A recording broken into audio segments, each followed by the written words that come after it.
Hello, I'm Natasha Chilingarian. And I'm Michael Ogden. This is Shared Accounts with CU Times. This month on the pod, we've been talking about credit unions, technology, and all the beautiful nerdy work that makes it all run. Today, we're wrapping up the month and we're going to take off to the Great White North, Canada, to discuss digital marketing regulation and women in fintech. Stay tuned for that. Welcome to Shared Accounts with CU Times.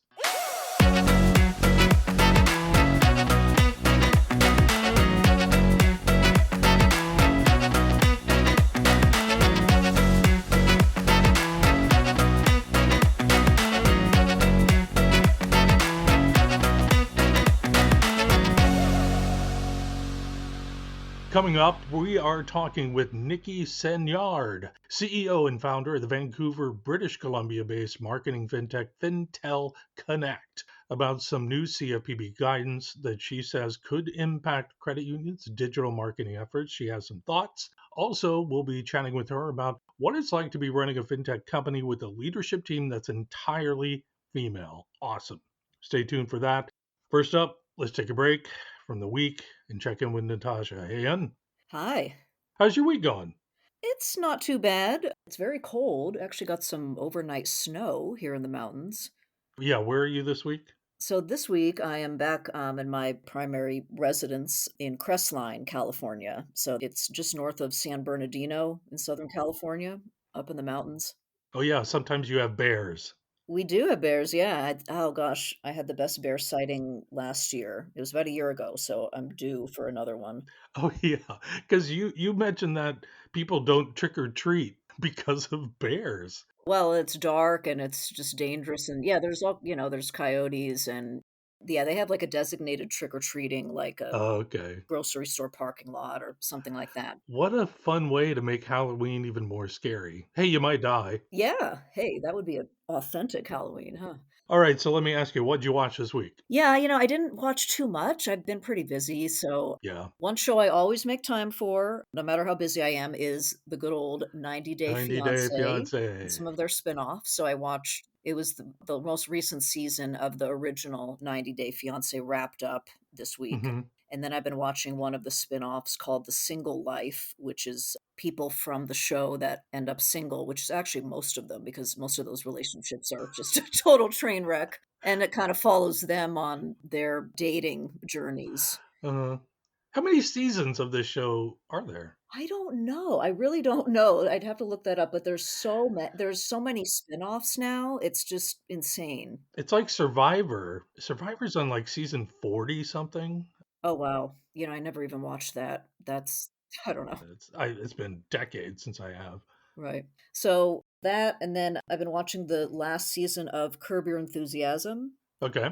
I'll say it's not my favorite season, there's been some way Yeah. funnier ones, but I feel like I just need to finish the show, so R.I.P. Richard Lewis. I know, that was sad, It was. but yeah, it's always funny, I mean, Larry David is hysterical. Did I ever tell you I actually saw him at a party once No. in Really? LA? Yeah, this was back in, I wanna say 2013 or 14, Huh. and a friend who worked in PR took me to this house party. We were outside, and there he is just hanging out, and I was I was just too nervous to go up to him because I was like, Of "What do I course. say?" Plus, I just assumed he's gonna be an asshole because that's how he is on the show, and I could tell from his mannerisms that he just Hmm.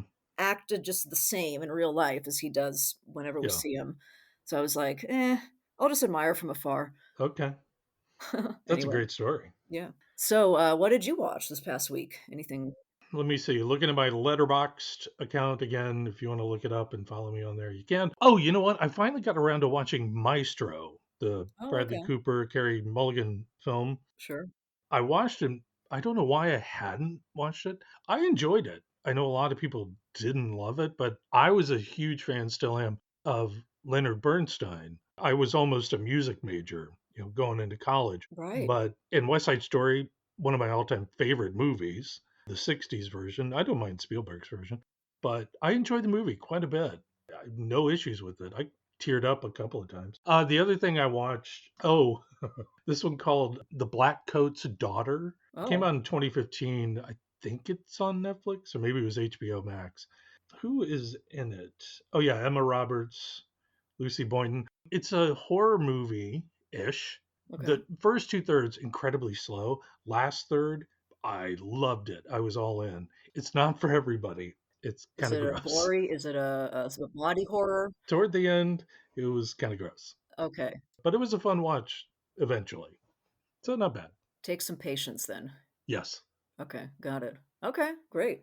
Well, speaking of, you mentioned a few women, daughters there when Hmm. talking about that movie. We had a great interview this week with our first woman guest of the month for the fintech topic. Hmm. And we talked to her about her thoughts on just women leaders in Hmm. financial service and technology, which is, obviously still pretty male dominated overall. Yep. I'm just kind of curious, what are your thoughts? We talk about women, DEI, gender in the credit union industry. I know it's a topic of a lot of some research that comes out. And what are your thoughts on it right now, kind of where the industry stands? I guess my thought is I do focus on the lack of women leadership representation. Now, you point out, I believe in the interview, we do have, fortunately, some very, very smart women running some of the larger credit unions. That's great. Right.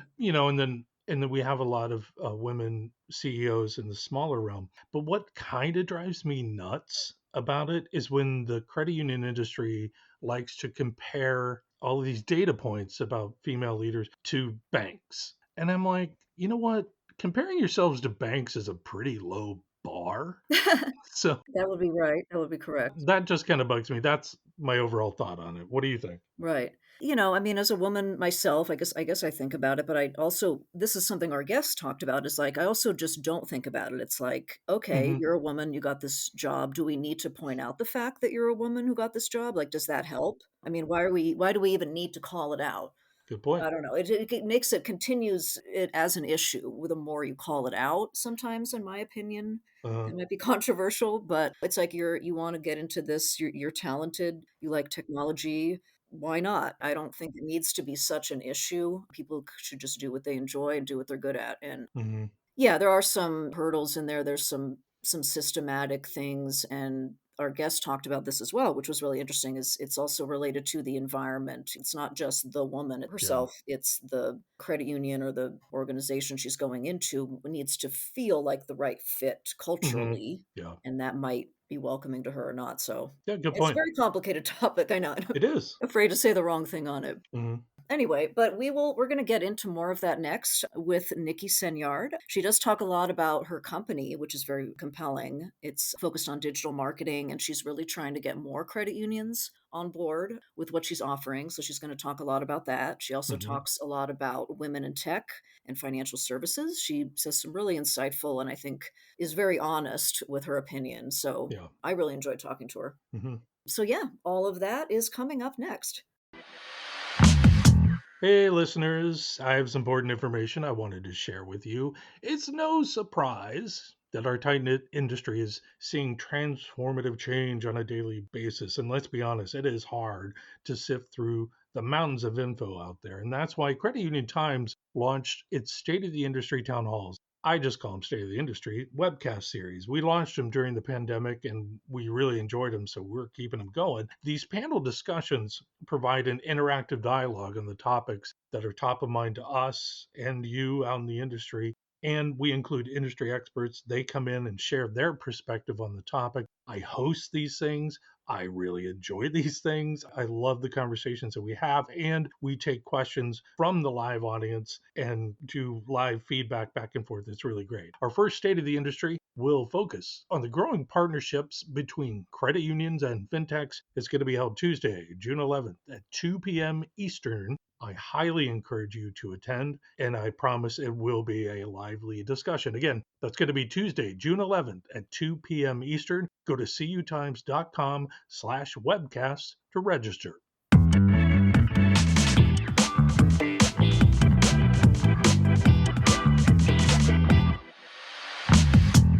Okay, digital marketing regulation and women in fintech. Let's jump in. Joining us in the virtual studio today is Fintel Connect CEO and founder Nicky Senyard. Nicky, welcome to the show. How are you? Brilliant. Thank you so much for having me. Of Yeah, course. you bet. So, Nikki, first of all, can you just kind of give our listeners some background and share a little bit about your background in financial services and in technology leading up to the launch of your company, Fintel Connect, in 2020? Yep, great. Thank you so much. And absolutely. Like every great business idea, this has been my hypothesis. It always comes from solving a problem or something that you as an entrepreneur or a business creator sees. In about 2012, we had this type of digital marketing business based in Canada, Mhm. and a bank here, one of the big five, we only have five or seven. Scotiabank came to us and said, "Can you integrate with legacy technology? We have no idea what we're doing about this affiliate marketing thing, and you're based in Canada. Can you help?" So that was my first introduction to financial services digital acquisition. So we've been doing it for a very long time, but I actually had another company which took actually all of my attention. So financial services literally sat on the back burner until I'd sold that company, and then I decided that now was the time that financial services was at a place almost before the start of the wave where what we do would actually be incredibly useful and helpful. And so that's why we decided to double down, write new technology, and launch Fintel Connect in 2020. Remember how not tired you were in 2012? I want to learn more about you, your background in the organization, and we're going to get into a lot of stuff here. I want to ask if you could briefly explain what Fintel Connect does. Yeah, of course. And thank you for that opportunity. I think it'll all make better sense with that Sure. context. Fintel Connect is a business that focuses solely on the financial services space, so both credit unions, banks, and fintechs. And our sole purpose for existence is to drive net new customers to banking products. And that can be savings accounts, it could be loans, it could be mortgages, it could be credit cards. The Hmm. way we do it is a bit unique. So, in the digital marketing landscape, what you have is you've got brand marketing and you've got acquisition marketing. So, we're in the acquisition marketing bucket.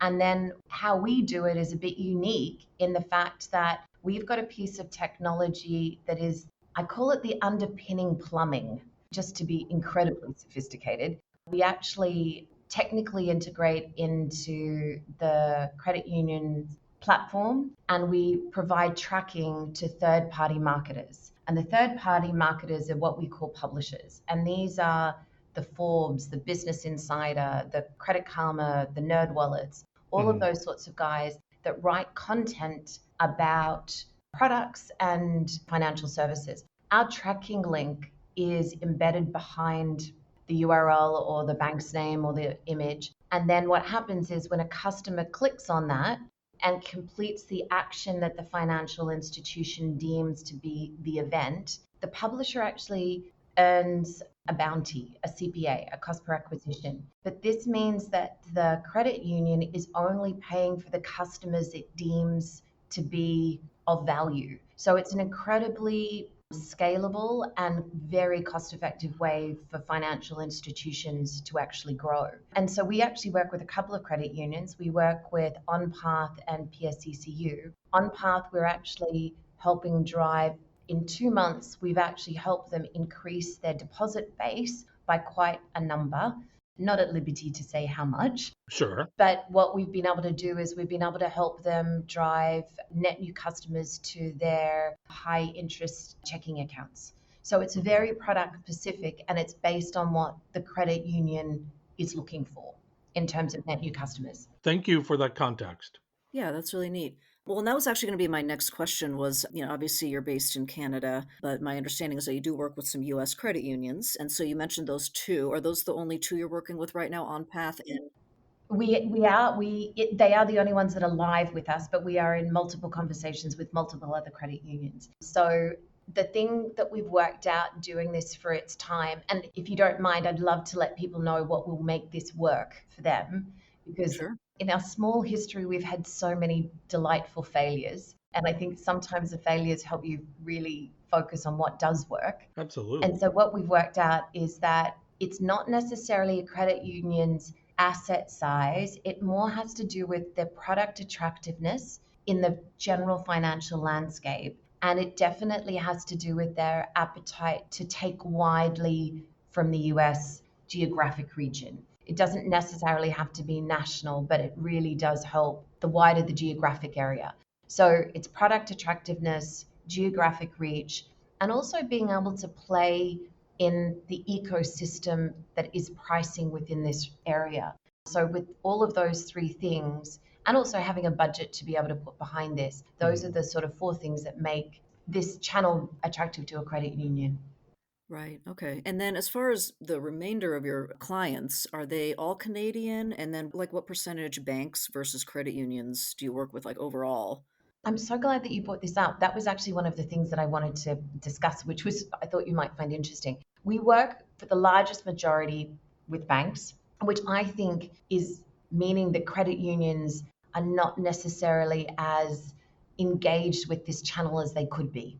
And I think that's where I think they're just missing out on an opportunity. So that was one of the things that I actually was really pleased that this conversation provided me the opportunity to, is that there's no reasons for credit unions not to do this, but it hasn't been in their traditional ambit of how they interact with new members. And it just means that it's something that as credit unions become more digitally engaged, as they see they've got great products that the consumer base, people out there would love to be able to engage with credit unions. But if they don't know that the credit union's products exist, there's no way that their credit unions can get them as new members. So this is definitely a channel for them to do it. And the reason I say that is because when you work with affiliate marketing, it's very much about intent and lower funnel and that point of transaction or event. But it also creates a really good halo effect in terms of raising the awareness and raising the curiosity of people out there about what the credit union's approach is, how they interact with their members, how they're sort of like it's so member focused. So yes, back to your original question, we are definitely have many more banks than we have credit unions, but then we also have quite a number of fintechs. Right. Okay, gotcha. So we're talking about US, Canada, banks, credit union. No, no, no. I was talking about that was basically I see ourselves as North American. I don't see us as Oh, Canada versus the US. I see us sort of like just North American. sure, sure, sure. I'm curious about, and I appreciate that clarification, but I'm curious about how you approach, or maybe you don't approach the two regulatory kind of situations differently when you're dealing with your clients in that way. How do you handle that? The great thing is that the clients that we work with are all very, very conscious of what the rules are. So I'm going to sort of like interchange regulations with rules or guidelines. And both countries do have different approaches. But in essence, if you understand what the rules are about, it's just unfortunately just common sense.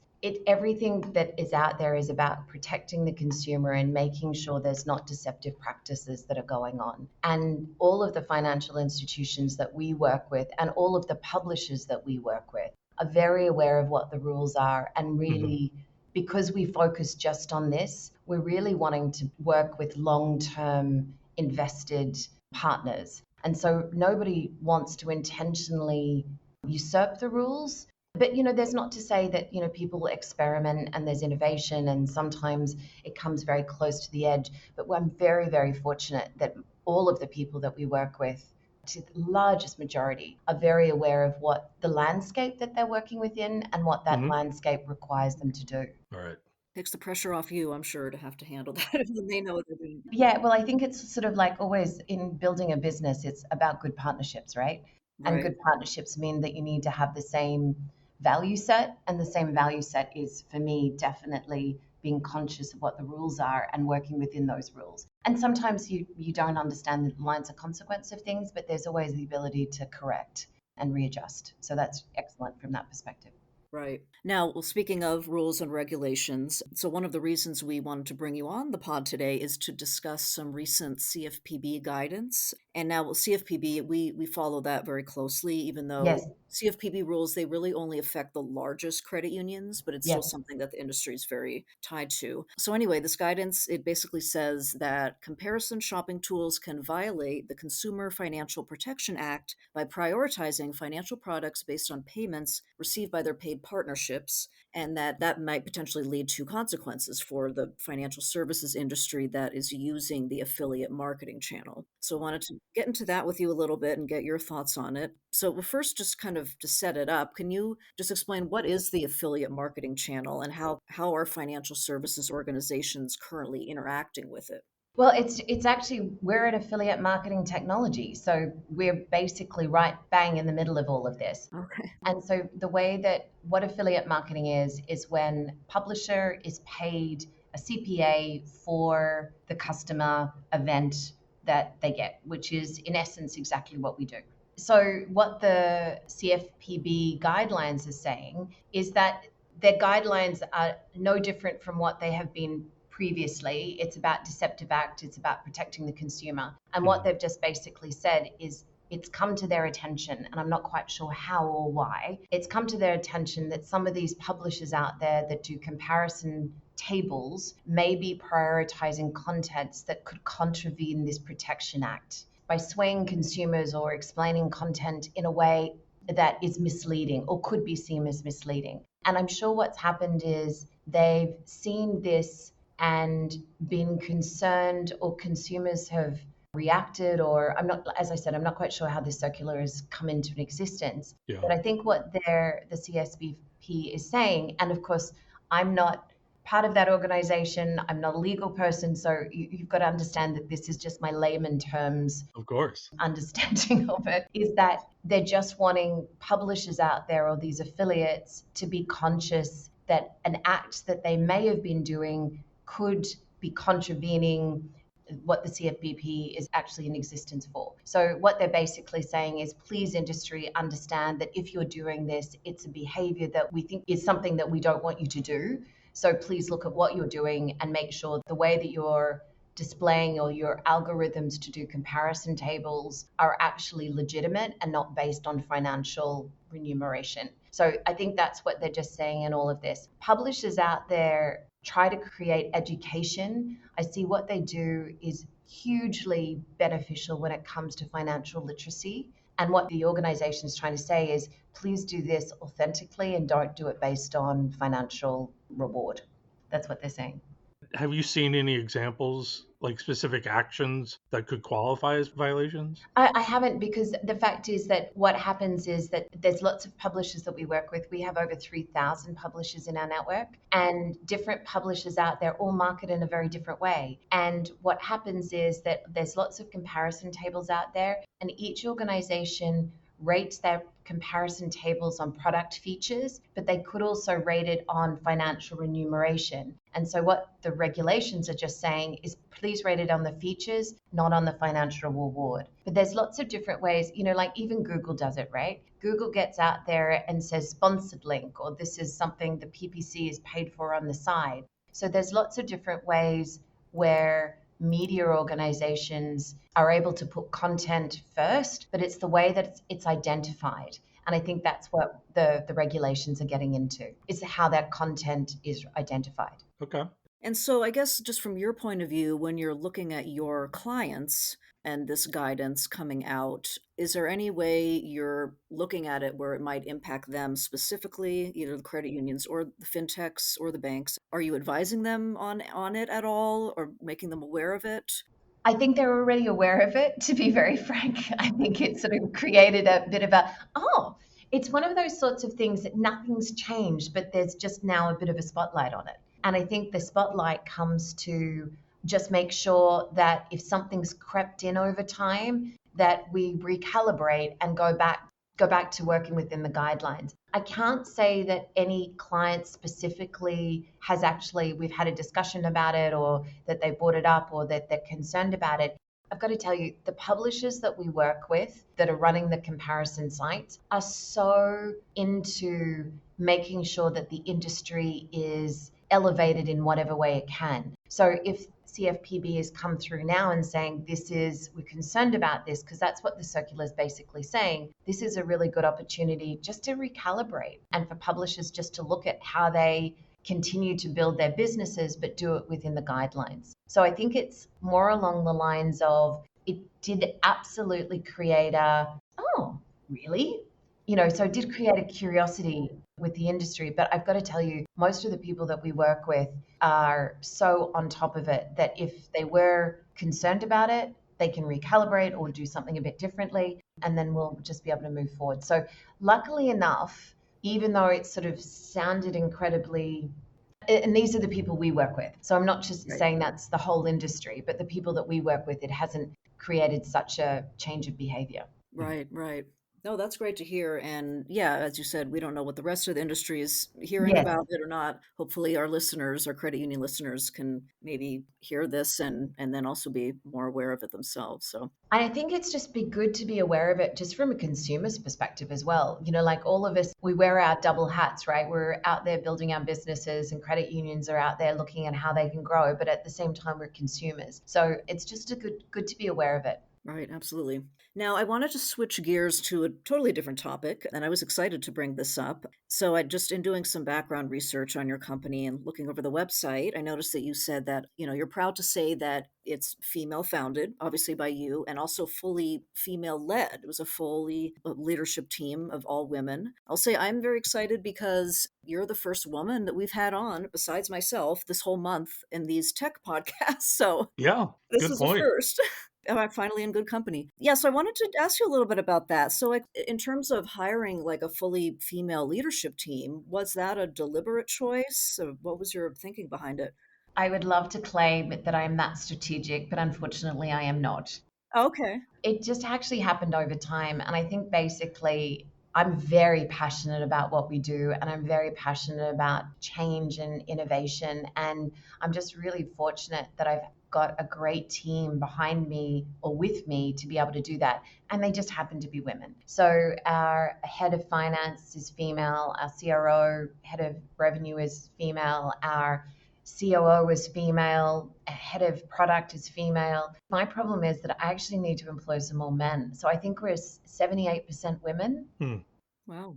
So I'm one of those people that are trying to push on the other end, because I always think it's good to have balance in Right. everything that goes on. So the female team is just really more about what we've been able to share as values, I suppose, Hmm. to actually disrupt or make a change to how we're doing what we're doing. So I can't claim strategic purpose on that. I'm really sorry, but it's definitely something that I'm very passionate about. And it also is an opportunity for us to just show that it can be done, I suppose. Right. In the 20 plus years you've been in the fintech industry, I would like to know what's inside your brain and your eyes, how you've processed and seen the landscape change as far as the number of women taking on leadership roles and becoming potentially more prominent in the space. Now, in your case, you said, it wasn't necessarily strategic, but you all have shared values. That's awesome. So, how have you processed and seen this landscape shifting and changing?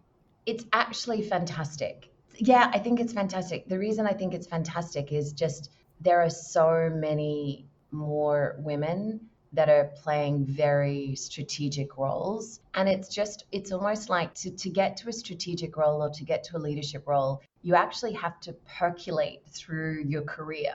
And I just think the reason that we're seeing a lot more women in leadership roles is because they've actually served their time and they've stuck with it, and they've been able to see that organizations have seen that they're the best people for the role. But Hmm. what I'm actually more excited about is the number of women that I see just actively involved in careers. And that's the thing that I think there's always a balance. And I've looked at this long and hard over the last 20 years. Yeah. The reason that I think there's such a drain, has been such a drain of women in all industries, is a lot to do with childcare and children. Hmm. And I think that once we solve the childcare issue, either through family units or through infrastructure or whatever else, we'll find that a lot more women are actually able to bounce back into their careers, and family units will still be incredibly nurtured and maintained and grow. I mean, I'm very fortunate. I have a 20-year-old son.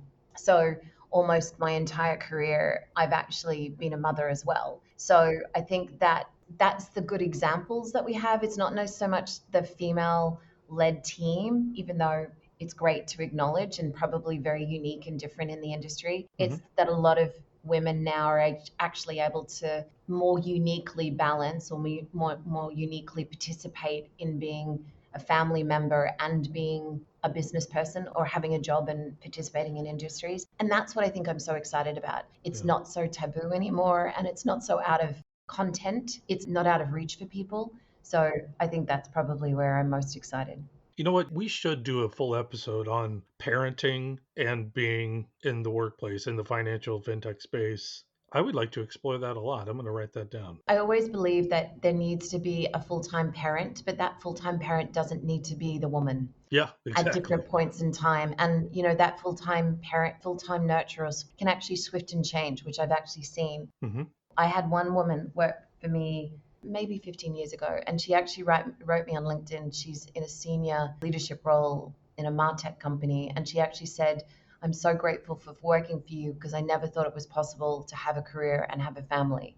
And you showed me that it was possible. Brilliant. That's the sort of thing that I think I'm more enthusiastic about, to show people Hmm. that it can be different from how they have imagined it to be. Yeah. Yes. We ran a story, Michael, if you remember this, a few years back about a credit union that allowed people to bring their babies to Yeah, work. Hmm. yeah.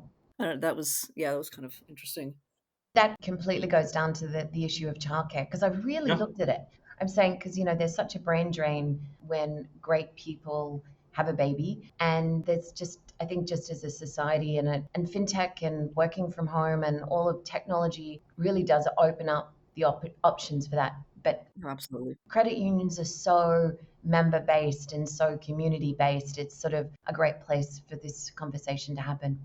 Right. And it's great that you're seeing the growth of more women coming up into this industry. But from our point of view at credit unions, what we always see is, as far as leadership teams anyway, the smallest credit unions do have actually more women as CEOs, smaller in size. But then the larger size credit unions, it's more rare. Right now, we do have a few very large credit unions that have women, like for the first time as CEO. But in general, it's pretty unbalanced, where the smaller size credit unions have women leaders, but not the larger ones. So obviously there are still pockets, within financial services technology where it is more male dominated. So, you talked about the childcare issue, obviously, but what are some of the other reasons why more women aren't leaders in some of these pockets where they are lacking? And is there anything we can do to bring more up the ranks into it?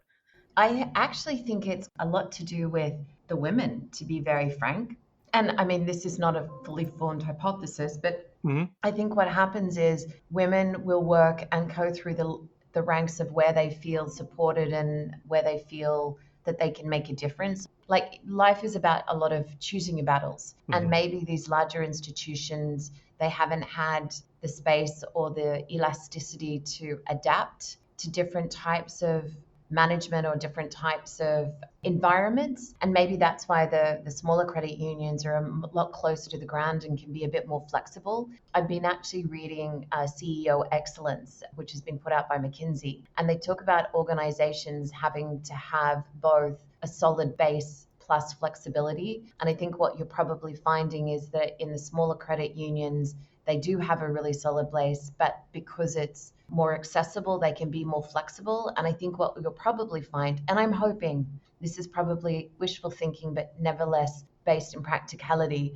that the larger credit unions that you're talking about have just not got to that point of flexibility yet, or are getting there. So, and I think when they get there, then you'll probably find more women are wanting to be in a leadership position in those organizations, and they're also much more engaged in both contexts, because it takes two, right? It takes the environment of the organization, credit union, fintech, or bank, but then it also takes the willingness of the women to sort of like trailblaze through those organizations. So you need that unique set of circumstances.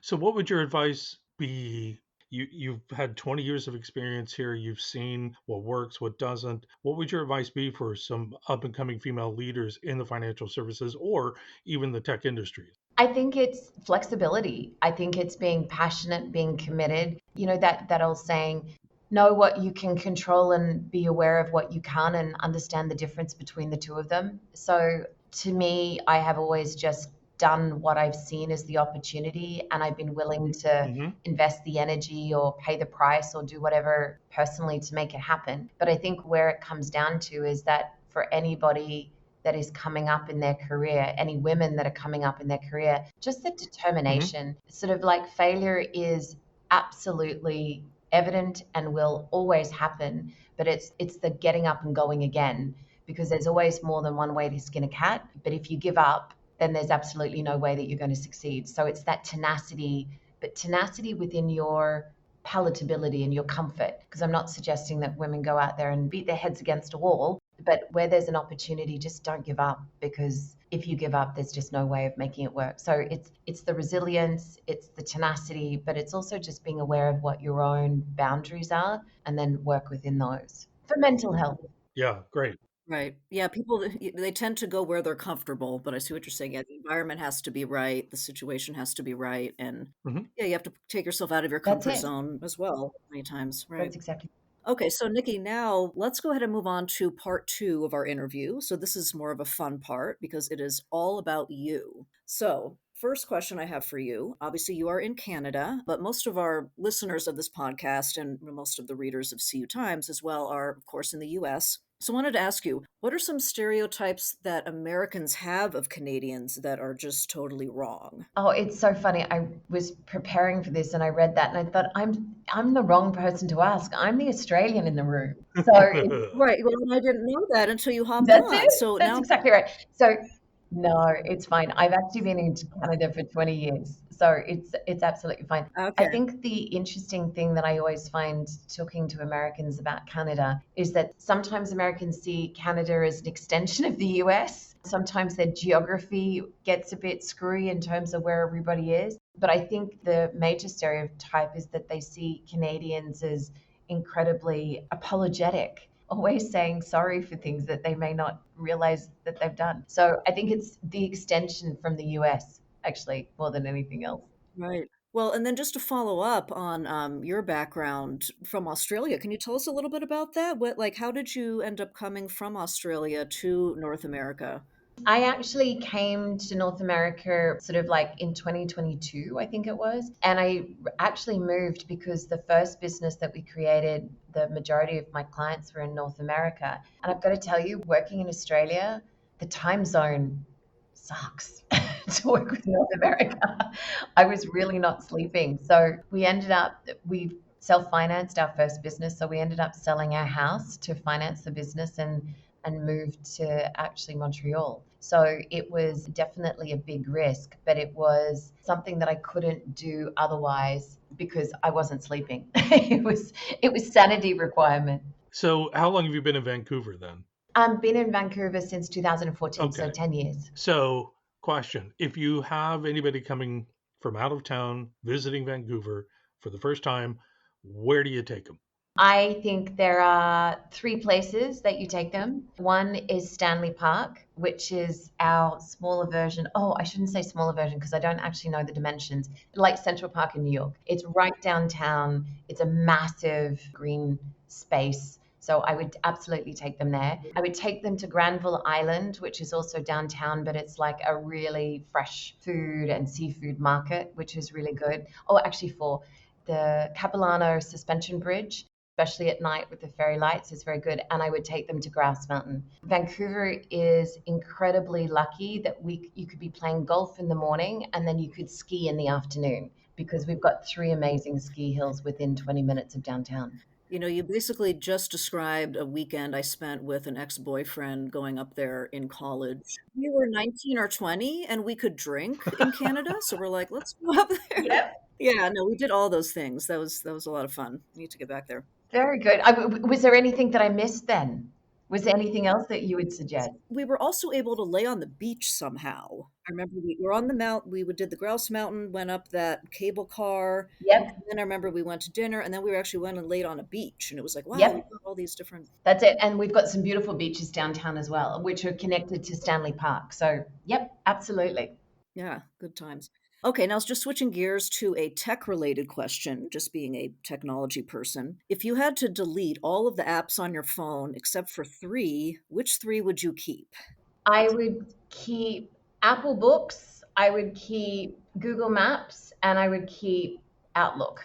Okay. Okay. I like the Me books too. call. Nice pull.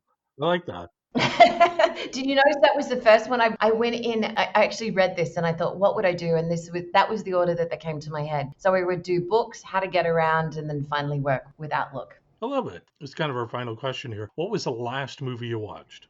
Oh my goodness gracious, this is embarrassing, but keep with me.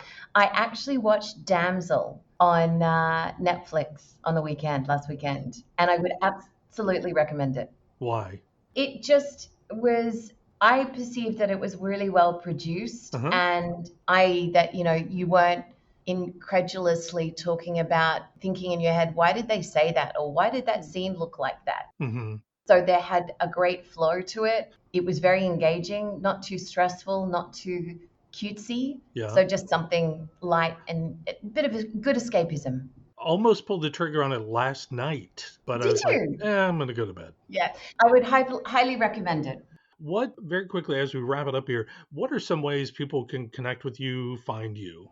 Thank you for asking. Definitely just directly contacting either website, Fintel Connect, my email, which is just Nicky at Fintel Connect, Nicky, or on LinkedIn. And I'd be really happy. One of the things that why I was really happy and excited about this conversation is because I think there's credit unions out there that could be doing a lot more with digital acquisition. There are people doing it now. And I Mm-hmm. think sometimes they think because of the member requirement, it may be a hurdle, and Yeah. it's not.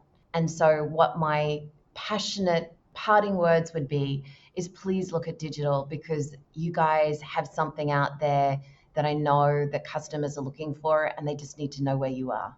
Right. All right. Well, we do need to start wrapping it up here. So, Nicky Senyard with Fintel Connect, thank you so much for joining us. It was a lot of fun. Thank you, Nicky. Yeah.